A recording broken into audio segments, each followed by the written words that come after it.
이사야서 강의 39강입니다. 이사야 39강, 이사야 52장 11절로부터 보겠습니다. 52장 11절로부터 너희는 떠나라, 너희는 떠나라. 너희는 거기서 나가서 부정한 것을 만지지 말라. 너희는 그녀 가운데서 나가라. 주의 기명들을 매는 너희는 정결케 되라. 이는 너희가 급히 날아가지도 아니할 것이니 주께서 너희 앞에 가시며 또 이스라엘의 하나님이 너희의 후위가 되실 것이니라. 이제 52장 11절의 말씀, 이것은 두 가지 적용이 될 수가 있다. 영적으로는 그리스도인이 행실을 바르게 하라는 말씀으로 적용할 수 있겠죠. 영적 교훈으로서 고린도후서 6장 14절로 18절의 말씀과 같이 보겠습니다.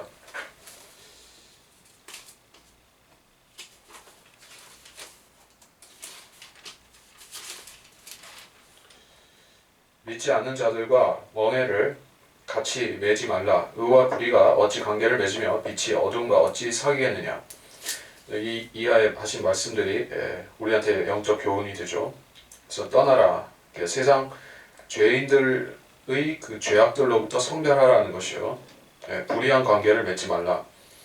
근데 이건 우리한테는 그 1차적으로 교훈이고, 교리를 가지고 말한다면은 이것은 그 대환란의 예언인 것입니다. 그 대환란 예언에 해당하는 부분이 바로 계시록 18장 1절로 4절에 해당하죠. 그걸 보겠습니다. 계시록 18장.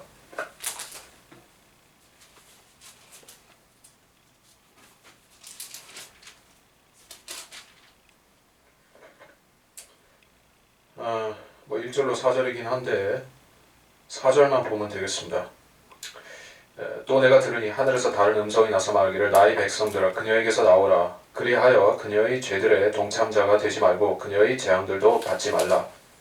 그러니까 여기서 그녀라 했을 때는 그 바빌론을 말하죠.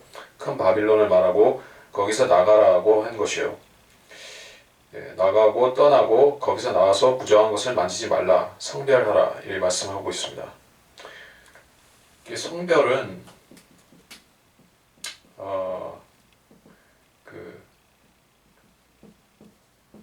하나님의 백성에게만 요구하시는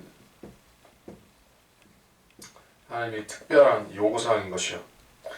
그리스도인도 이런 공통적인 명령을 받습니다. 우리는 세상으로부터 떠나라는 것이 아니라 세상 죄악에 동참하지 말라는 그 성별이고, 실질적으로 완전히 그 육신까지도 성별되는 경우가 있죠. 구약시대 출애굽했을 때 이스라엘 백성은 이집트라는 그 세상을 상징하는 땅에서 광야라는 황무, 사람이 거의 살지 않는 황무지로 실질적인 성별이 되었었죠. 또 대환란 때가 되면 이스라엘 백성들은, 그 주시들은 셀라 페트라에 있는 광야로 또 소환될 것이요. 그곳으로 피난을 갈 것입니다. 그것도 실질적인 성별이죠. 그러니까 실제적인 것이든 영적인 성별이든 간에 하나님께서는 하나님의 자녀들 또는 하나님의 백성들이 세상 죄인들과 어울려서 희덕거리는 것을 싫어하시는 것은 사실입니다. 그래서 정결케 되라. 그녀 가운데서 나가라 라고 요구를 하십니다. 그리고 여기서 또 특이한 부분이 주의 기명들을 매는 너희라고 했습니다. 주의 기명들을 매는 사람들은 그 레위인들이죠. 구약의 레위인들입니다. 그 레위인에 해당한 사람들은 신약 시대 그리스도인들이에요. 그리스도인들은 우리가 제사장들이죠. 예수님이 대제사장이시고 성도들은 제사장이 되었습니다. 그래서 우리에게 정결케 되라는 말씀으로 적용할 수가 있는 부분이에요. 그것이 디모데후서 2장 20절로 21절에 바울이 그렇게 적용하고 있습니다. 근데 여기서 정결케 되라 레위인들에게 말씀하시는 것은 하나님께서 대환란에 처한 이스라엘에게 실제 그렇게 말씀하시는 것이기도 합니다. 그건 교리적인 것이요. 대환란 때 레위 지파가 순수성을 잃어버리죠. 그래서 그들은 정식 지파로 인정받지 못하는 상태에 놓여 있습니다. 레위 지파가 대환란 때는 12지파에서 빠져 있어요. 그러다가 마지막에 다시 들어갑니다. 단 지파도 빠져 있고 레위 지파도 빠져 있고 에프라임도 그 지파로서는 빠져 있고 그래요. 그 중에서 제사장 지파인 레위가 대환란 때 아마도 그들이 적그리스도를 따라서 배교하기 때문에 더럽혀진 것입니다. 그래서 주님께서는 정결케 되라고 여기 요구를 하고 계신 것이다. 12절 너희가 급히 나가지도 날아가지도 아니한다. 하나님께서 너희 앞에 가시고 하나님이 너희 후위가 되신다. 언제 그렇게 된다는 얘기죠? 큰 바빌론에서 나갈 때 하나님께서 그들을 도와주신다는 것입니다. 언제 나가는 것인가? 그들이 피난 갈 때를 얘기할 수가 있어요. 그때 주님께서 초자연적으로 그 유대인들이 도망가도록 길을 열어주신 것이요. 13절 보라 내 종이 현명하게 처리하리니 그가 높임을 받고 격찬을 받아 지극히 높이 되리라. 많은 사람들이 너를 보고 놀랐듯이 그의 용모가 다른 사람들보다 더 많이 상하였고 그의 모습이 사람들의 아들들보다 더 상하였도다. 그가 많은 민족들을 뿌릴 것이라. 왕들이 그를 보고 입을 다물 것이니 이는 그들에게 전해지지 아니한 것을 그들이 볼 것이며 그들이 듣지 못했던 것을 생각할 것이니라. 그다음 13절에서는 다시 특정한 하나님의 종에 대해서 말씀하고 있는데 물론 여기서는 하나님의 종인 메시아 예수 그리스도를 언급한 것이죠. 메시아에 대해서 얘기를 하고 있습니다. 14절, 15절까지도 그렇습니다.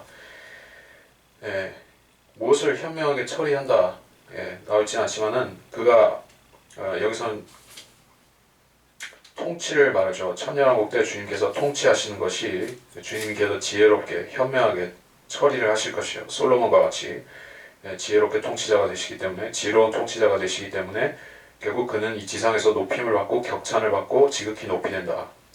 다 예언이죠. 근데 이것을 그 단락 구분을 12절로 13절 사이에 그 한글로도 동그라미 단락 표시가 되어 있고 한데도 이걸 무시하면은 이스라엘을 여기다 적용하면 어떻게 됩니까? 이스라엘이 높임을 받고 격찬을 받아 지극히 높이 되리라. 이스라엘 사람들이 유대인들이 이걸 해석해서 성경을 잘못 해석해서 메시아 대신에 자기들이 높임 받으려고 하게 될 수가 있죠. 지금 실제로 유대인들 특히 랍비들은 이사야서를 특히 많이 오도시키고 다른 시편이라든지 많은 성경들도 이런 식으로 자기 민족에게 갖다 붙이는 것이요. 메시아에게 적용되어야 할 구절들을 유대 민족에게 쓰는 것입니다.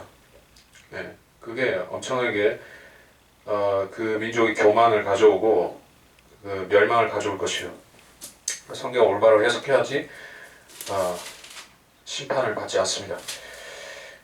14절 많은 사람들이 너를 보고 놀랐듯이 왜 그때 놀랐을까요?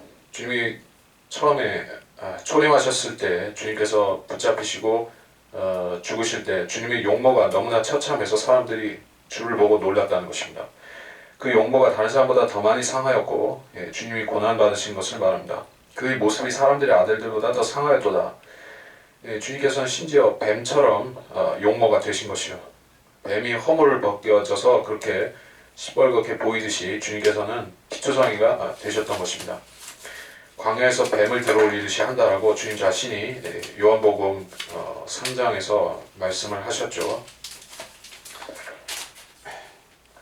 요한복음 3장 14절, 13절로 14절에 그래 말씀하셨습니다. 14절에 보면 모세가 광야에서 뱀을 들어올린 것 같이 인자도 그렇게 들어올려야만 하리니 모세는 광야에서 뱀을 들어올렸는데 그 뱀은 바로 사탄을 가리키는 것이 옛뱀을 상징하는 그런 짐승을 장대에 달아서 올렸습니다. 근데 주님께서 십자가에서 죽으실 때 그 용모는 마치 뱀처럼 보였던 것이요. 저주받은 뱀처럼 보였던 것입니다. 그래서 사람들의 아들들보다도 더 상한 모습이었습니다. 15절 그가 많은 민족들을 뿌릴 것이라.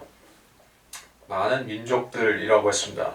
이것은 교회에 영적으로 적용될 수도 있고 천년왕국 때에도 민족들에 적용될 수가 있습니다. 왕들이 그를 보고 입을 다물 것이니 이는 그들에게 전해지지 아니한 것을 그들이 볼 것이고 그들이 듣지 못했던 것을 생각할 것입니다. 이것은 교회 시대에도 적용될 수 있고 천년왕국 때의 왕들에도 적용될 수 있습니다. 그래서 영적인 적용을 한다면은 우리가 히브리서 12장 24절을 잠깐 가져보겠습니다. 히브리서 12장 24절.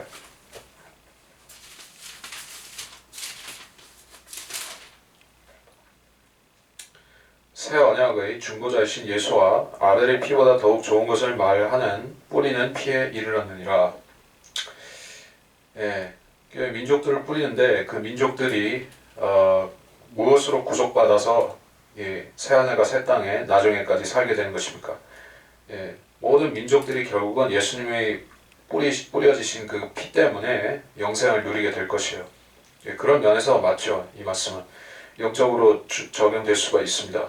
그러니까 우리 시대에도 많은 민족들이 예수 그리스도의 보혈로 거듭나서 그 주님께서 새로 창조하신 한 백성 교회 안으로 들어오게 되죠. 그리고 여기 왕들이 그러고 입을 다문다. 이거는 실질적으로 주님이 통치하실 때 왕들이 주께 복종하는, 즉 시편 1편이라든지 시편 1편, 2편 이런 것에 적용이 될 수가 있습니다. 자, 어쨌든 이 본문은 13절로 15절은 예수 그리스도의 재림에 관한 메시지였습니다. 53장으로 넘어가겠습니다.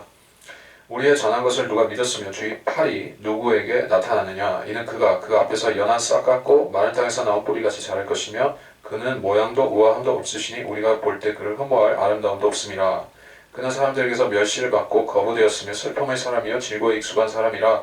우리가 우리의 얼굴을 그로부터 숨긴 것 같이 그는 멸시받았고 우리는 그를 존중하지 아니하였도다. 자, 53장 자체가 시작부터 끝까지 전부 예수 그리스도 그리고 특히 초림하신 예수 그리스도의 십자가를 말씀하고 있죠. 십자가와 관련된 것들을 다 말씀하고 있습니다.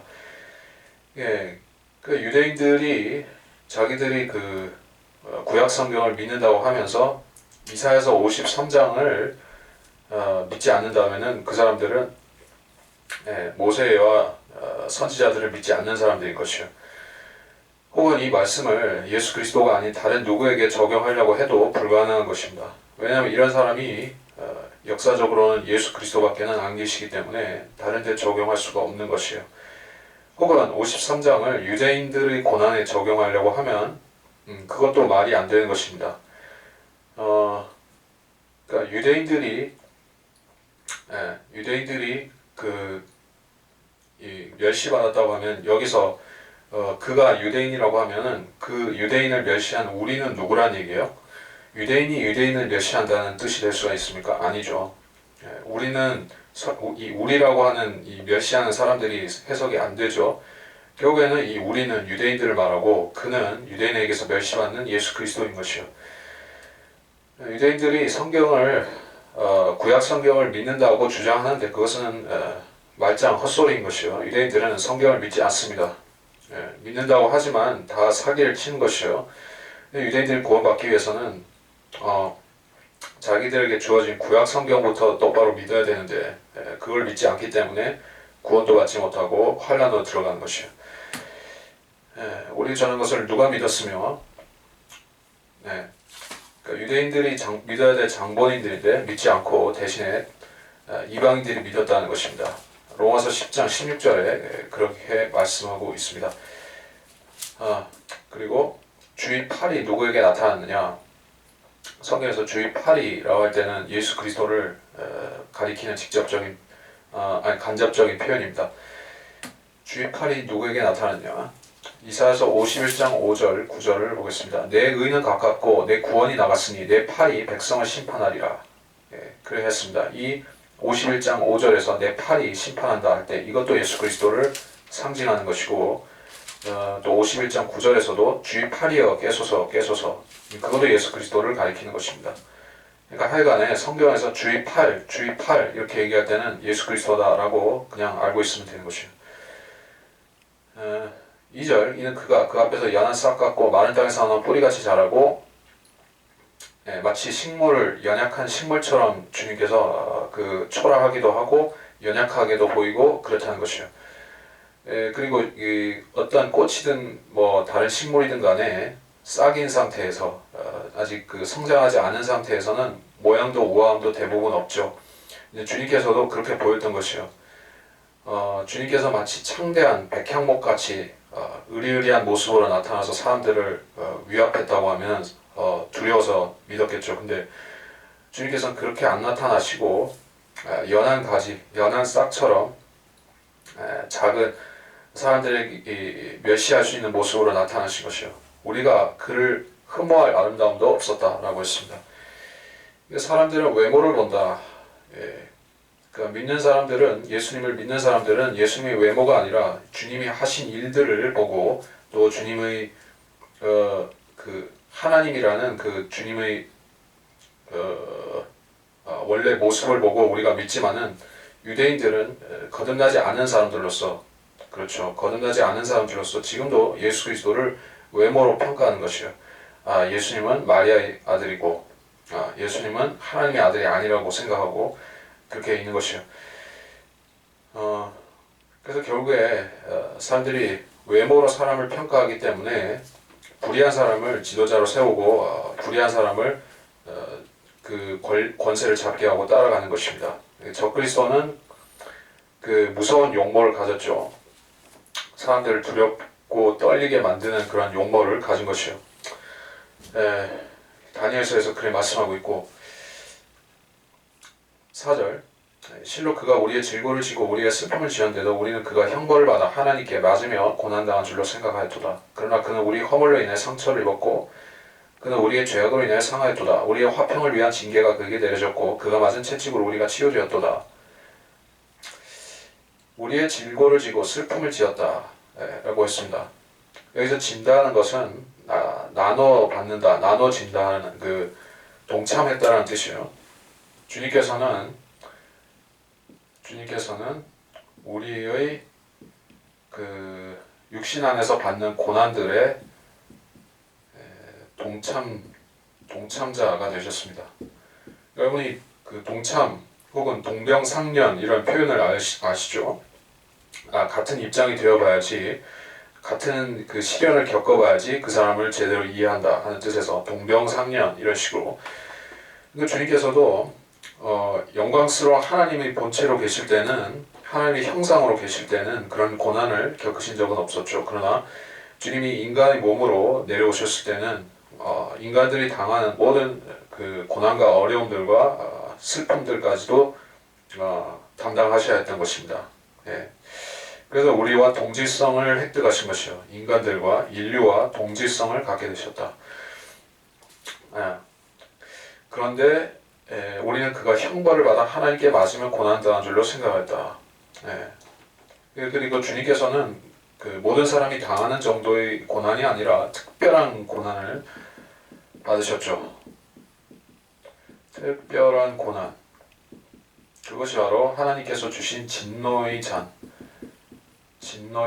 주님께서 이 잔을 저에게 돌리지 마옵소서라고 했던 그 잔을 주님은 드신 것이에요. 이거는 어떤 평범한 죄인도 받지 않는 잔입니다. 근데 지옥에 간 사람들은 이 잔을 매일 마시고 있죠. 또 마귀들에게도 이 잔이 돌아갈 것이고 모든 죄인들이 결국에는 이 잔을 마시게 될 텐데, 근데 주님께서는 의인이시면서 죄가 없으시면서 하나님께서 그 마귀들과 사악한 죄인들에게 주실 그 진노의 잔을 마신 것이요. 그런 결과 주님께서는 마치 벌레처럼 멸시받을 모습으로, 또 뱀처럼 추악한 그런 사람들이 경멸하는 모습으로 보여진 것이요. 그래서 사람들은 그가 형벌을 받아서 마치 그 예수님께 숨겨진 죄가 있어서 하나님께서 그것을 집어내어서 벌하시는 것처럼 생각했다는 것이요. 그게 아니라 5절에 그는 우리 허물로 인해 상처를 입었고 우리 죄악으로 인해 상하였도다. 자, 주님께서는 단순히 우리를 위해 피 흘려 주심으로 완전한 제사를 드린 그 일만 하셨을 것이 아니라, 그 제사를 드리시면서 그 죄와 죄의 결과까지도 같이 감당하신 것이요. 죄 자체는 사망을 가져오죠. 육적, 영적 사망을 가져옵니다.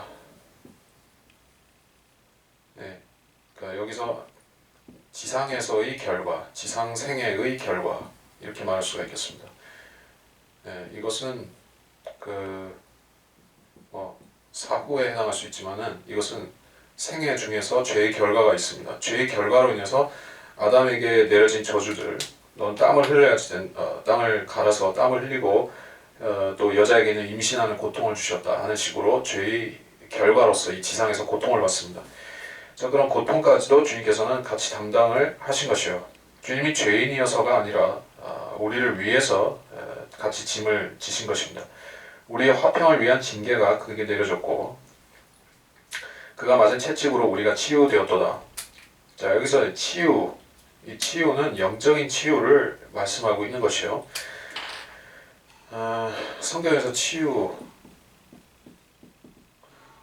치유는 표적과 연관될 때가 많습니다. 그렇죠. 이스라엘이 표적으로 시작된 민족이라는 거 우리가 알 수 있죠.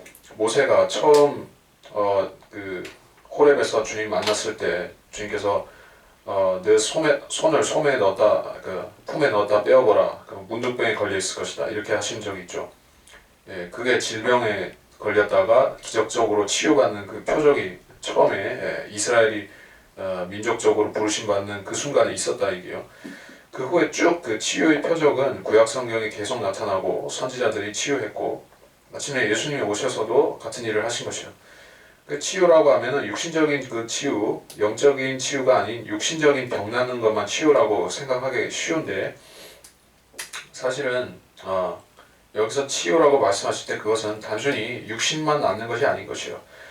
근본적으로 우리의 영이 잘못되어 있기 때문에 그것이 우리의 그 영적인 하나님과의 분리 그리고 사망을 가져오게 되죠.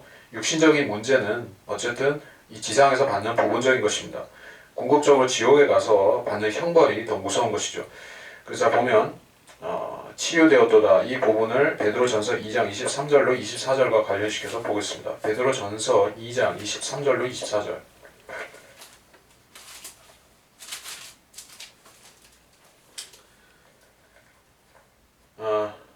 모욕을 당하셨으나 다시 모욕으로 갚지 아니하셨고 고통을 당하셨으나 위협하지 아니하셨으며 오직 의롭게 심판하시는 분께 자신을 의탁하셨느니라. 그가 친히 나무에 달린 자신의 몸으로 우리의 죄들을 담당하셨으니 이는 우리가 죄들에는 죽고 의에는 살게 하려 하심이니라. 그가 채찍에 맞음으로 너희가 낫게 되었느니라. 이게 바로 이사야서 53장 5절에서 부분 인용을 해서 베드로 사도가 얘기한 것이죠. 베드로가 인용할 때 이것을 이 시대 크리스찬들에게 인용할 때 육신적인 치유로 인용했다기보다는 영적인 치유를 얘기한 것이요. 그래서 이게 영적이냐 육적이냐 이것을 칼같이 나눠서 그렇게 하자는 게 아니라 우선되는 것은 우리에게 영적인 치유다라는 얘기예요. 물론 육신적인 치유도 해당이 될 수 있죠. 특별한 경우에 해당이 될 수가 있습니다. 근데 그것은 그야말로 사도시대에 일어났던 표적과 같은 그런 치유에 적용되는 것이요. 그러니까 예수님이 채찍을 맞으셨으므로 그 고통, 그 받으신 고난 때문에 내가 병에서 나아야 되는 그런 합법적인 권리가 있다라고 주장할 수는 없는 것이요.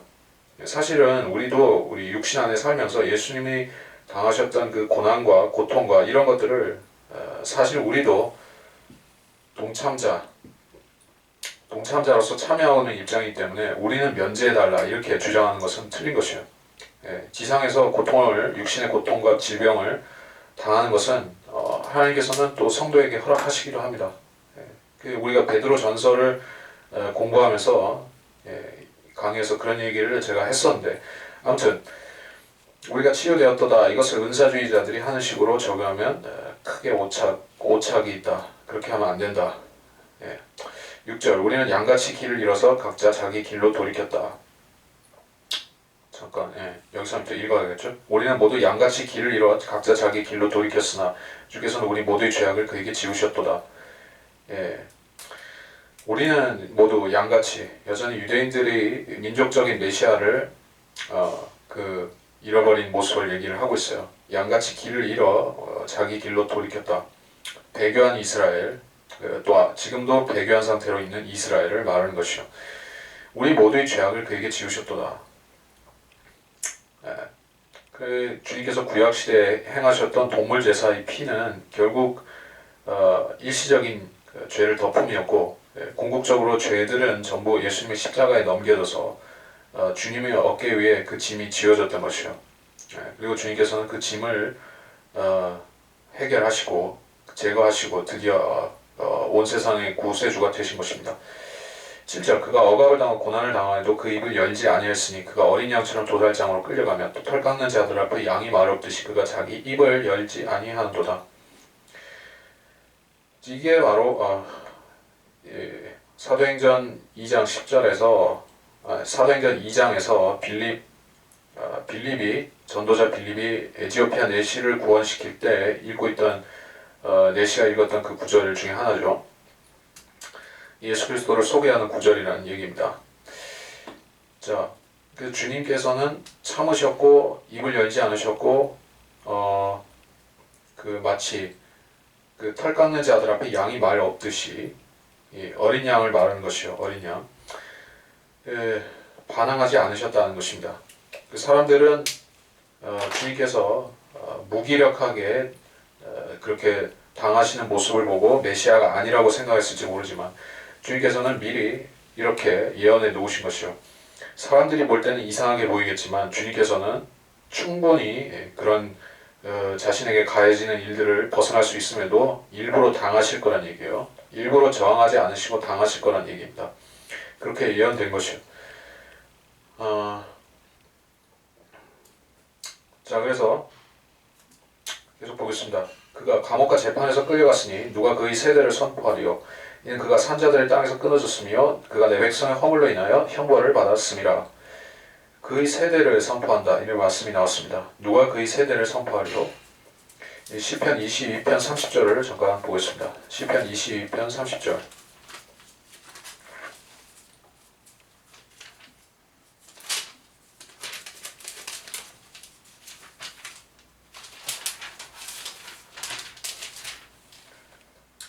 한 씨가 그를 섬길 것이요 그것이 주께 한 세대로 여겨지리라. 한 씨, 이 씨는 그 의들 씨, 천여왕국 때 주를 섬기게 되는 그 씨, 그것이 주께 한 세대로 여겨진다는 말씀을 하고 있는데, 그래서 주님께서는 비록 그러니까 초림 당시에 주님의 세대는 거의 소멸되다시피 했던 것이 왜냐? 헤롯 왕이 그 영아들을 2살 이하의 아이들을 다 잡아 죽였죠. 그 베들레헴에서 그렇게 했고 사실 그 이스라엘 그 유다 땅 온 지경에서 다 비슷한 짓을 자행한 것이죠. 그래서 그의 세대를 선포할 수가 없게 된 것입니다. 주님께서 그 세대에서 드물게 살아남은 그런 분이기 때문에 그래서 주님을 주님의 죽으심과 그 주님의 고난 당하심을 애통해야 할 세대가 없습니다. 산자들이 땅에서 끊어졌으며 내 백성의 허물로 인해 형벌을 받았습니다. 주님께서 죽으셨던 그 순간을 말하는 것이요. 그래서 주님을 위해서 애곡하는 사람들은 남자들이 아니라 주로 여인들이었었죠. 주님을 섬기고 따랐던 여인들이 주님을 위해 애곡했지 주의 세대는 주님에 대해서 애곡할 수가 없었습니다.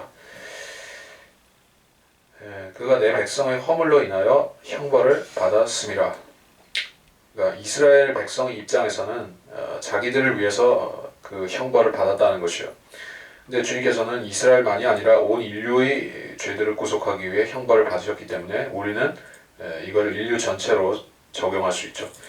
9절 그가 악한 자들과 더불어 자기 무덤을 마련했으며 그의 죽음을 부자와 함께 하였으니 이는 그가 폭력을 행사하지 않았고 그 입에는 속임수가 없었기 때문이라. 악한 자들과 더불어 자기 무덤을 마련하였다. 그 주님께서 그 묻히신 곳이 부자의 무덤이었습니다. 이게 누가복음 22장을 잠깐 보면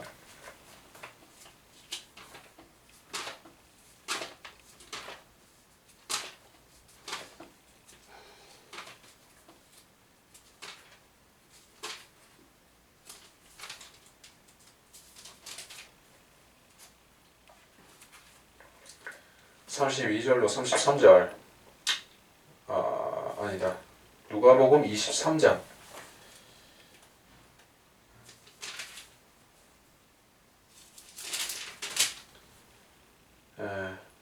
그때 다른 두 행악자도 사형에 처하려고 주와 함께 끌고 가더라. 그들이 갈보리라는 곳에 와서 거기서 주를 십자가에 못 박고 그 행악자들도 하나는 오른편에 하나는 왼편에 못 박더라.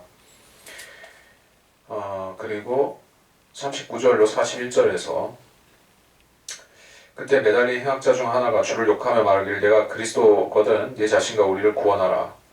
행악자 얘기를 계속하고 있습니다. 주님께서 강도들과 함께 십자가에 달리셨습니다.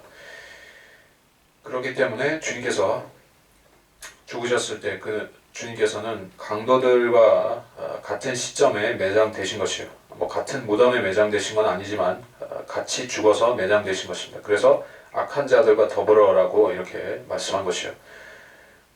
강도들 얘기를 한 것이고 그의 죽음을 부자와 함께 했으니 주님께서 묻히신 무덤 그 무덤이 새로 파진 무덤이었고 부자의 무덤이었습니다. 그것에 아리마대 요셉이라는 이 사람이 부자였다는 얘기예요. 마태복음 25장 57절로 60절에 보시면 참고할 수가 있습니다. 이는 그가 폭력을 행사하지 않았고 입에는 속임수가 없었기 때문이다. 폭력과 속임수가 없었다. 베드로전서 2장 22절을 참고하면 됩니다.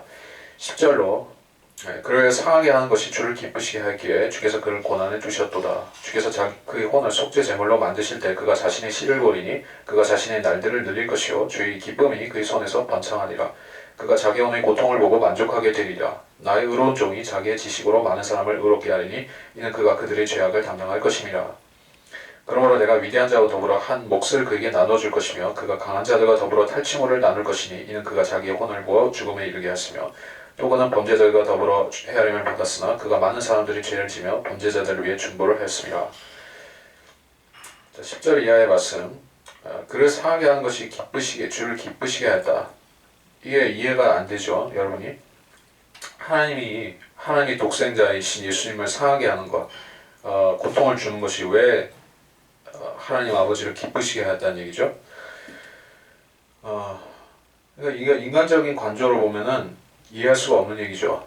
어느 아버지가 자기 아들이 그 고문을 받고 사형에 처해지는 걸 보면서 기뻐 뛴다고 하면은 미친 것이죠. 근데 하나님께서는 그렇게 하신 것이에요.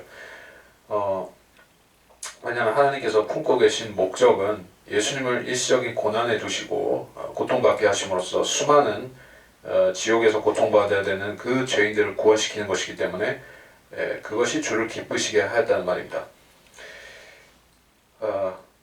주께서 그를 고난에 주셨도다. 주께서 그의 혼을 속죄 제물로 만드실 때, 그 주님의 몸도 속죄 제물이요, 혼도 속죄 제물이었습니다. 우리의 그 혼과 몸이 다 구원을 받아야 되죠, 사람이. 그렇기 때문에 주님께서는 몸으로도 고통을 당하시고 혼으로도 고난을 당하셔야만 됐던 것이요. 그래서 주께서 그의 혼을이라고 여기에 속죄 제물에 대해서 혼을 말씀하신 것입니다. 이에 대해서 우리가 히브리서 10장 8절로 12절을 보겠습니다. 히브리서 10장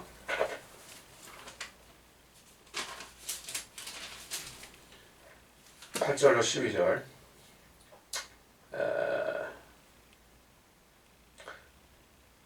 이게 8절로 12절이 아니라 그냥 10절로 12절을 보면 되겠습니다. 그 뜻에 따라 모든 사람을 위해 한 번 예수 그리스도의 몸을 들이심으로 우리가 거룩하게 된 것이라. 제사장보다 매일 서서 섬기며 똑같은 제사를 자주 드리지만 이것으로서는 결코 죄들을 제거할 수 없으나 이번에 한 번의 속죄제를 영원히 드린 후 하나님의 오른편에 앉으셔서 이래 말씀하고 있듯이 주님께서는 자기 혼까지도 속죄제물로 삼으신 것이야.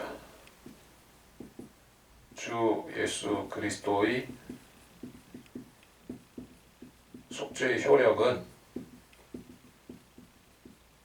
우리의 혼에도 미치고 우리의 육신에도 미치게 되죠.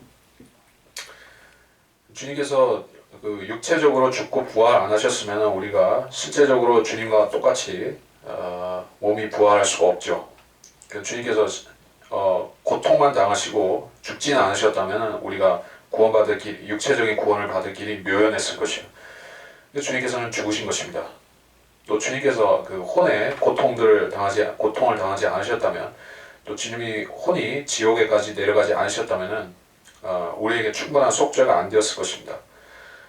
예, 결국 우리가 구원받아야 되는 것도 혼이 지옥에 안 가는 것이 이게 구원의 핵심이기 때문에 안 가는 것. 그렇죠? 여러분이 육신만 구원을 받는다고 치면, 이 지상세에서 육신만 구원받는다 치면은 혼이 지옥에 가버리면 그때는 아무 소용이 없어지죠. 예, 혼이 지옥에서 영원히 불탄다면은 육신적인 구원은 의미가 없습니다. 그렇기 때문에 주님께서는 혼도 우리의 속죄 제물이 되신 것입니다. 그가 자신의 씨를 보리니, 그러니까 주님이 그 부활하실 때 그 주님의 씨를 보리니 이라는 얘기예요. 주님의 영적인 씨를 말씀하고 있어요. 그러니까 예수 그리스도를 영접하고 구원받는 사람들이 어디서부터 시작되었고 어디서부터 그 경륜이 시작된 건가? 주님의 부활과 함께 시작되었습니다. 요한복음 12장 34절을 보겠습니다.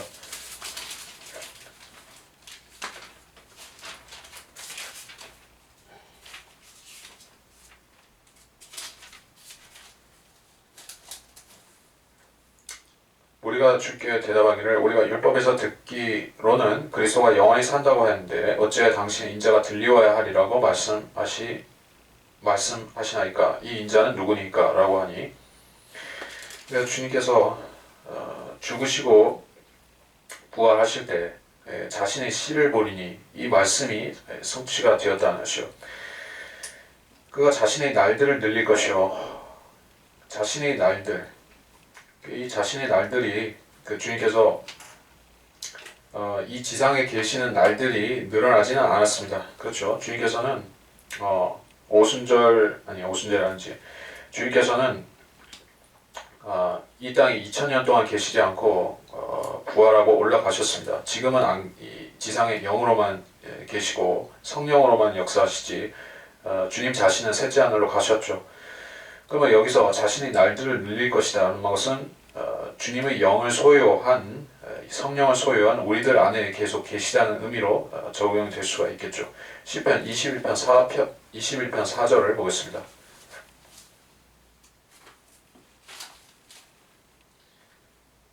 그가 주께 생명을 구함으로 주께서 그에게 주셨으니 곧 영원 무궁토록 긴 날들이니이다. 주님께서 육체적인 그 주님 자신도 그 사람의 몸으로서 육체적인 영생의 몸을 소유하셨죠. 부활하심으로써 무죄하면서 영생체를 가지시게 된 것이요. 우리가 나중에 갖게 될 부활의 몸과 같은 몸을 먼저 가지셨습니다. 그 의미로도 적용될 수가 있겠죠. 주님께서 썩지 않고 죽지 않는 부활의 몸을 소유하신 것도 이 구절의 의미가 될 수 있습니다. 주의 기쁨이 그의 손에서 번창하리라. 자, 이것은 교회 시대에 적용되고 앞으로도 천년 때도 그렇게 될 것이요. 11절 그가 자기 혼의 고통을 보고 만족하게 되리라. 자기 혼의 고통을 보고 만족하게 된다. 왜냐하면 하나님과 원수되었던 인간들이 하나님과 화해하게 되기 때문에, 로마서 3장 25절에서와 같이 화해하게 되기 때문에 주님께서 기뻐하시는 것이요. 만족하고 기뻐하시는 것입니다.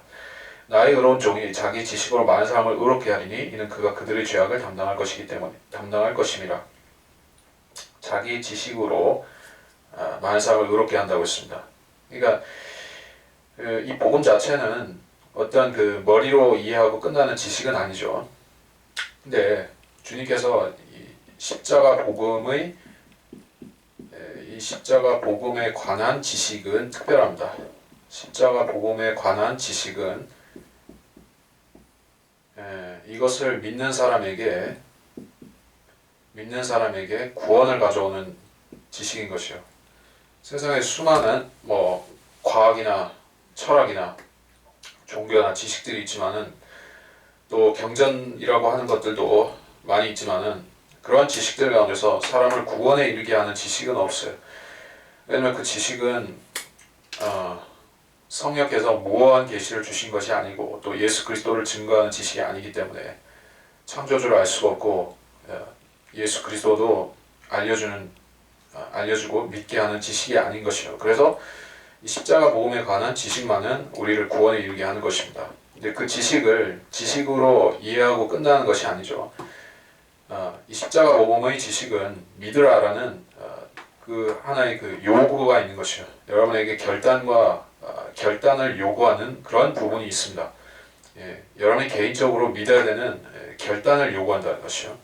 세상의 다른 지식들, 철학이든 과학이든 여러분에게 이걸 믿으라고 결단을 요구하는 것은 없습니다.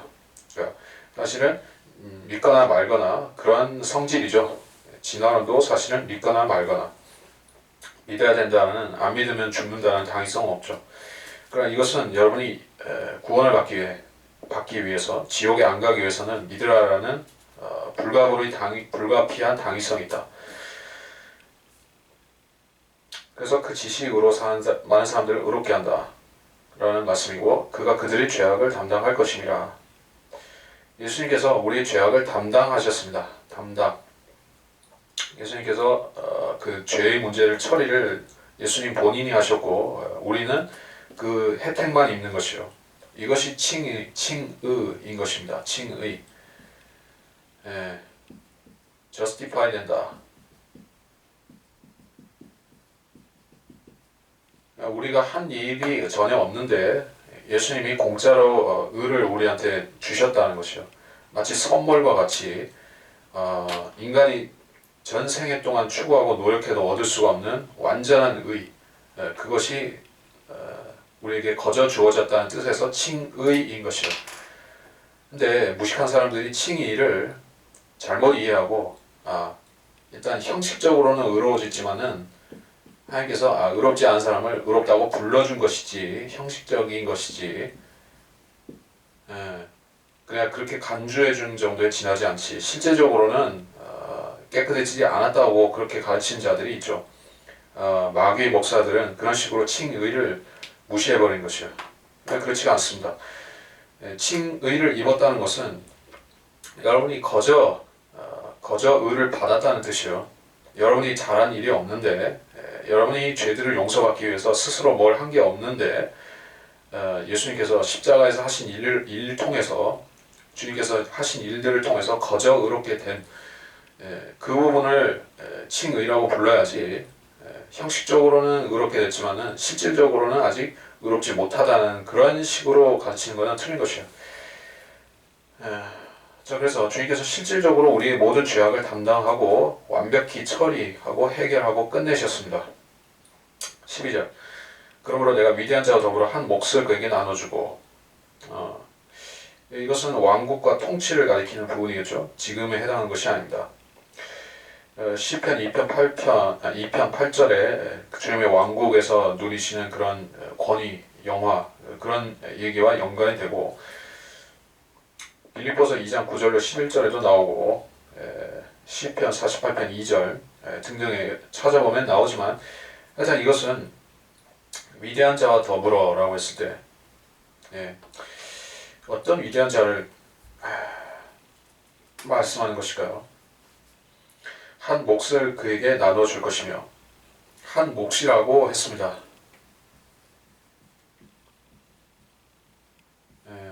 자, 주님 자신의 유업이 있어요. 주님 자신의 유업이 있어요. 그리고 주님께서 더 받으시는 유업이 있습니다. 주님이 원래 그 다윗의 아들로서 받으셔야 되는 유업은 유다 지파 그리고 예루살렘, 이스라엘을 유업으로 받으시는 것이 주님께 원래 주어진 유업이죠. 근데 주님께서는 거기서 끝나시는 분이 아니죠. 이제 온 인류의 구세주가 되셨기 때문에 온 땅이 주님의 소유가 된 것입니다. 그래서 한 몫을 그에게 나눠주는 것입니다. 주님이 고유한 원래 유업 이스라엘을 말하는 것이요. 주님께서 내가 위대한 자와 더불어라고 했습니다. 위대한 자는 누구인가요? 이스라엘 역사에서 위대한 자가 많이 있죠. 선지자도 있고 왕도 있지만은 예수님 자신이 다윗의 씨로 오신 분이죠. 다윗이 바로 그 위대한 자인 것이요. 다윗은 이스라엘의 통치자가 됩니다. 그래서 다윗이 이스라엘 통치자가 된다는 것은 우리가 에스겔서에 그 40장 이하의 본문들을 쭉 보면은 거기에 통치자가 나오는데 통치자가 다윗입니다. 위대한 자와 더불어 한 몫을 그에게 나눠준다. 다윗은 주님의 발치에서 빵을 먹는 사람으로서 통치하는 것이요. 찬양한곡들. 그가 강한 자들과 더불어 탈취물을 나눌 것이다. 예, 강한 자들은 또 누구인가요? 강한 자들은 예수님처럼 강한 자가 된 그 성도들을 말하는 것이요. 강한 자. 우리가 강한 자들이 될 것이요. 강한 자들은 크리스찬들을 말한다. 그리스도인들이다. 앞으로 변모될 때 우리는 강한 자들이 될 것이요. 벽도 통과하고 시공을 초월하고 이런 존재가 되겠죠. 그래서 우리는 주님과 함께 탈취물을 나눌 것이요. 우리가 탈취물을 나눠서 이 땅을 분배할 것이요. 탈취물. 우리가 이방을 탈취물로 받을 것이요. 이방 나라들, 왕국들을 우리가 탈취물로 나눠 가지게 될 것이요. 주님과 함께. 예, 이는 그가 자기의 혼을 부어 죽음에 이르게 하였으며, 그러니까 주님이 죽으심은 보통 죽으심이 아니었다는 것이요. 자기의 혼을 부었다. 완전히 혼이 물처럼 녹았다는 그런 것이요. 여기 액체처럼 이렇게 표현하고 있죠. 혼을 부어서 죽음에 이르게 했다. 주님의 십자가 위에서 완전히 물처럼 녹았습니다. 예, 심장이 밀초처럼 녹았어요. 예, 시편에 나오는 말씀이에요. 자, 그래서 자기의 혼을 부어 죽음에 이르게 하였으며 범죄자들과 더불어 헤아림을 받았으나, 예, 강도들을 얘기하는 것이고, 우편 좌편 강도를 얘기하는 것이고, 그가 많은 사람들이 죄를 지며 범죄자들을 위해 중보를 하였습니다. 예, 모든 사람을 위해서 죄를 지신 것도 사실이고 많은 사람들을 위해서 하신 것도 물론 사실입니다. 그러니까 표현에 따라서 이렇게도 저렇게도 표현할 수 있어요. 세상 죄인들을 위해서 예수님은 죽으셨다 우리 표현하고, 세상 모든 죄인을 위해서 죽으셨다 얘기할 수도 있고, 많은 죄인들을 위해서 주님께서 죽으셨다 할 수도 있습니다. 그럼 결국 우리가 말하고자 하는 핵심은, 하나님께서는 모든 사람이 구원을 받기를 원한다고 하셨어요. 모든 사람. 예수님께서는 모든 사람을 위해서 죄를 지고 죽으신 것이요. 그리고 주님께서는 범죄자들을 위해 중보를 하셨는데, 모든 사람이 죄를 지었으므로 하나님의 의에 이르지 못하다가, 로마서의 그 교리대로 모든 범죄자들, 아담의 자손들을 위해서 중보를 하신 것이요. 십자가에서 하셨고, 또 지금은 복음을 안 믿는 사람들을 믿도록 예수님께서는 셋째 하늘에서 중보하고 계시고, 성도들을 위해서 또 중보하고 계신 것이요. 그 중보라는 것은 구약에서 대제사장이 백성을 위해서 하는 사역이죠. 그러니까 주님께서 대제사장이 되셨다는 그 얘기를 여기 하고 있습니다. 중보를 하였습니다. 대제사장이 되셨다 얘기예요. 그럼 해서 오늘 시간은 조금 짧았지만 53장을 여기서 마치고, 다음 시간에 또 54장부터 살펴보도록 하겠습니다. 마치겠습니다.